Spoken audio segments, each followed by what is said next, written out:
बच्चियों को क्या है कि थोड़ा सजने संवरने का शौक ज्यादा रहता है। जो शीशा होता ना, कांच, जो दर्पण ऐसे सामने रख के अपन जो थोबड़ा देखते हैं ना अपना, कि अपना थोबड़ा कैसा दिखाई देता है, फेस कैसा दिखाई देता है, तो इन बच्चियों की क्या है आदत रहती है जो कांच के सामने बैठने की, शीशे के सामने बैठने की और सजने संवरने की, इनकी क्या है आदत रहती है। ये आदत कहाँ तक काम आती है? जब तक ये कुंवारी है, इनकी शादी नहीं करते हैं, तब तक आपने देखो पापा के घर पे तो ये जैसा चाहिए वैसे रह सकती हैं। ये देखो बच्चे ट्रिक्स भी लिख के भेजने लगे मेरे वाली, है ना। तो ये क्या है कि जब तक पापा के घर पे रहती है, पापा की परी है, तो तब तक तो ये मामला चल जाता है भाई, वो कामकाज करे तो भी ठीक है, नहीं करे तो भी ठीक है, क्योंकि घर पे तो मम्मी कामकाज कर लेती है। लेकिन इनको समस्या कब आती है? जब इनकी शादी हो जाती है, जब ये ससुराल जाती है, तो ससुराल जाते ही मामला क्या है गड़बड़ा जाता है। तो कोई बच्चे की जब शादी होती है, वो ससुराल जाती है, और ससुराल जाती है तो नई नई जब बींदनी होती ना बेटा, तो उनसे घर में कामकाज नहीं करवाया जाता, उससे घर का कामकाज नहीं करवाया जाता है। घर में जो पहले से कोई महिला रह रही है तो वो घर का कामकाज करती है। अब उसकी बच्ची की शादी हुई और उसकी आदत है कि सुबह उठे तो भी शीशे के सामने बैठ जाती है, दोपहर हो तो भी शीशे के सामने बैठ जाती है, शाम हो तो भी शीशे के सामने बैठ जाती है, और पता नहीं क्या क्या अटरम पटरम शटरम लगाते रहते हैं। कोई बच्ची बुरा मत मान जाना, नहीं तो कोई ऐसी बच्ची कोई रीस ना कर ले कि गुरुजी थे तो यहाँ की बात कहने लाग रही हो, यहाँ की बात तो कभी मानो, बाप ही माने को नहीं कही, बेटा थाने पिताजी को नहीं कही बोला, पर मैं तो कहूंगा तो उस बच्ची की क्या है कि शादी होती है और वो ससुराल जाती है, तो उस बच्ची से जो बींदनी बन के गई है, तो उसे नई नई थी, तो उससे क्या है कामकाज नहीं करवाया।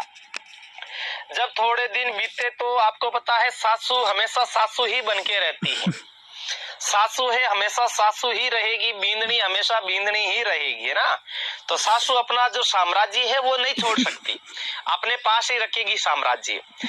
तो बेटा है वो बाहर कहीं कामकाज करता था, काम धंधा करता था बेचारा, तो बींदनी घर पे रहती थी और माँ थी।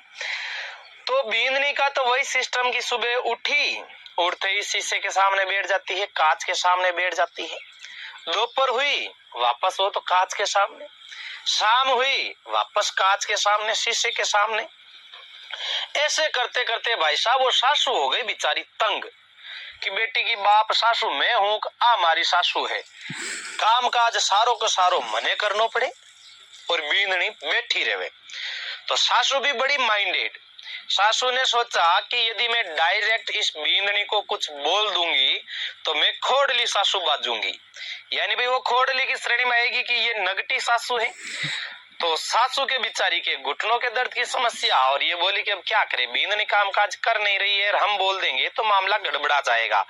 तो जैसे ही शाम का टाइम हुआ और उसका बेटा आया घर पे, आते ही बेटे ने माँ ने बेटे को बोला कि बेटा मैं बोलना तो नहीं चाहती, लेकिन फिर भी मैं तुझे बता देती हूँ, वैसे मैंने बींदनी को ये बात नहीं की है, ये बात बींदनी को नहीं कही है मैंने, कि बता क्या है, कि बेटा तुझे पता है कि मेरे तो घुटने दर्द कर रहे हैं, बींदनी तेरी कोई काम काज करती नहीं है, काम के हाथ भी नहीं लगाती है।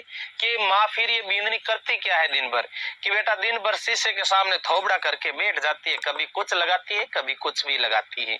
तो बोली फिर इसका क्या करे, इससे लड़ाई झगड़ा करे, तो बोले नहीं लड़ाई झगड़ा मत कर, लड़ाई झगड़ा किसी बात का सॉल्यूशन नहीं है। कि तो फिर क्या करे, कि बेटा की एक कहावत है कि ना रहेगा बांस ना बजेगी बांसुरी, ऐसा कामकाज कर दे। कि ऐसा कामकाज कैसे करें, कि ये सुबह दोपहर शाम जब शीशा देखती ना तो इस शीशे को फोड़ दे, इसको क्या है गिरा दे, जब शीशा गिरेगा तब वो शीशा फूटेगा, यानी कांच फूटेगा, जब शीशा गिरेगा कांच फूट जाएगा और बींदने का जो नखरा है वो टूट जाएगा। फिर बींदनी है ना ऐसे पूरी की पूरी तैयार हो गई, फिर ल तेरी तो झाड़ू पोछा रोटी कपड़ा है ना, तो सारा का सारा क्या है काम धंधा शुरू कर देगी। तो शीशा फूटेगा, बींदनी का नखरा टूटेगा, और शीशा फूटेगा कैसे, जब शीशा को गिराया जाएगा। तो इसकी जो ट्रिक्स जाएगी ये जाएगी शीशा गिरा दे, शीशा गिरा दे, शीशा गिरा दे, बस केवल और केवल यही नस्लें गाय की दुधारू नस्लें हैं। अरे बेटा चेहरे पर ग्लो बड़ा शानदार आ रहा है, पॉन्ट्स